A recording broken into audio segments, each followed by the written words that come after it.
आज की नई कहानी। अनुरोधवती नामक 22वीं पुतली ने जो कथा सुनाई वो इस प्रकार है। राजा विक्रमादित्य अद्भुत गुणग्राही थे। वे सच्चे कलाकारों का बहुत अधिक सम्मान करते थे तथा स्पष्टवादिता पसंद करते थे। उनके दरबार में योग्यता का सम्मान किया जाता था। चापलूसी जैसे दुर्गुण की उनके यहाँ कोई कद्र नहीं थी। यही सुनकर एक दिन एक युवक उनसे मिलने उनके द्वार तक आ पहुँचा। दरबार में महफिल सजी हुई थी और संगीत का दौर चल रहा था। वो युवक द्वार पर राजा की अनुमति का इंतजार करने लगा। वो युवक बहुत ही गुणी था, बहुत सारे शास्त्रों का ज्ञाता था, कई राज्यों में नौकरी कर चुका था।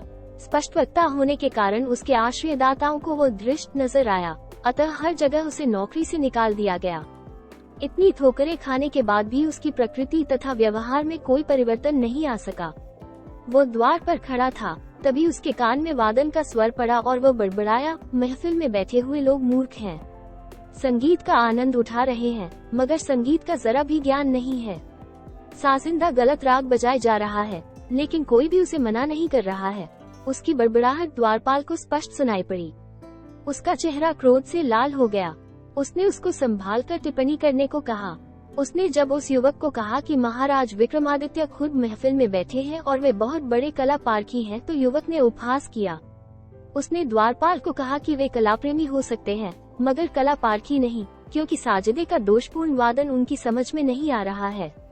उस युवक ने ये भी बता दिया कि वो साजिंदा किस तरफ बैठा हुआ है। अब द्वारपाल से नहीं रहा गया। उसने उस युवक से कहा कि उसे राजदंड मिलेगा अगर उसकी बात सच साबित नहीं हुई। उस युवक ने उसे सच्चाई का पता लगाने के लिए कहा तथा बड़े ही आत्मविश्वास से कहा कि वो हर दंड भुगतने को तैयार है अगर यह बात सच नहीं साबित हुई। द्वारपाल अंदर गया तथा राजा के कानों तक ये बात पहुंची। विक्रम ने तुरंत आदेश किया कि वो युवक महफिल में पेश किया जाए।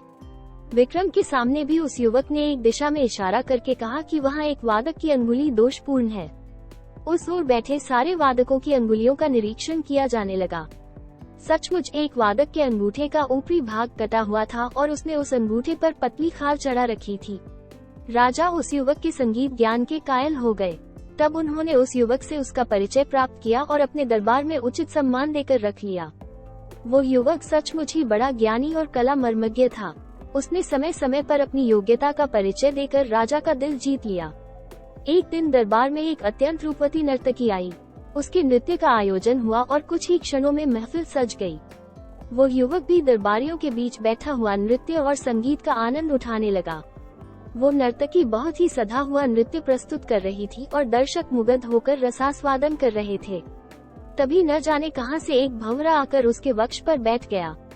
नर्तकी नृत्य नहीं रोक सकती थी और न ही अपने हाथों से भंवरे को हटा सकती थी, क्योंकि भंगिमाएं गड़बड़ हो जाती।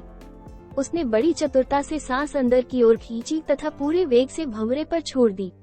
अनायास निकले सांस के झोंके से भंवरा डरकर उड़ गया। क्षण भर की इस घटना को कोई भी न तार सका, मगर उस युवक की आंखों ने सब कुछ देख लिया।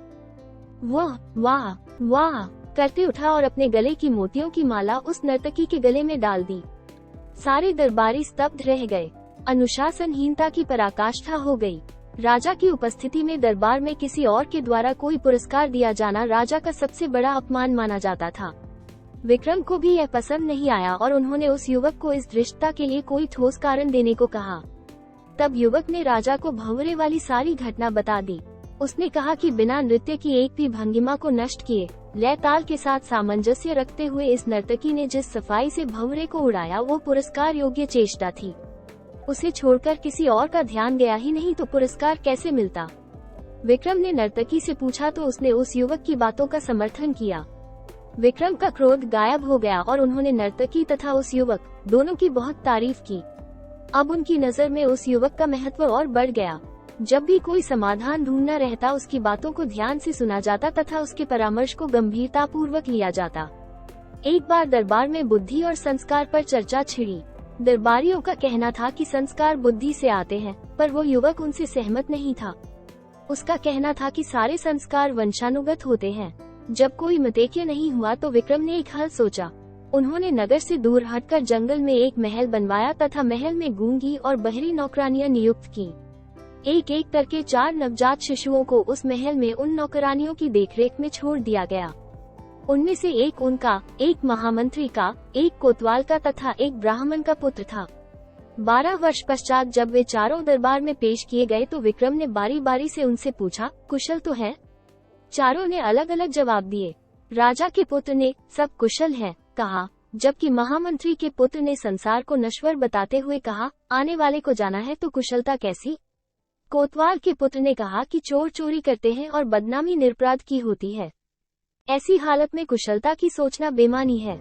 सबसे अंत में ब्राह्मण पुत्र का जवाब था कि आयु जब दिन ब दिन घटती जाती है तो कुशलता कैसी? चारों के जवाबों को सुनकर उस युवक की बातों की सच्चाई सामने आ गई। राजा का पुत्र निश्चिंत भाव से सब कुछ कुशल मानता था और मंत्री के पुत्र ने तर्कपूर्ण उत्तर दिया। इसी तरह कोतवाल के पुत्र ने न्याय व्यवस्था की चर्चा की, जबकि ब्राह्मण पुत्र ने दार्शनिक उत्तर दिया। सब वंशानुगत संस्कारों के कारण हुआ।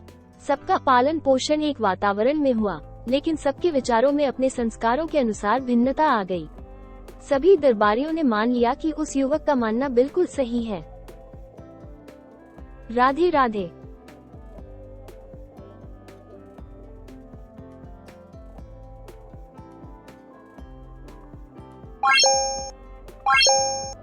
Bye.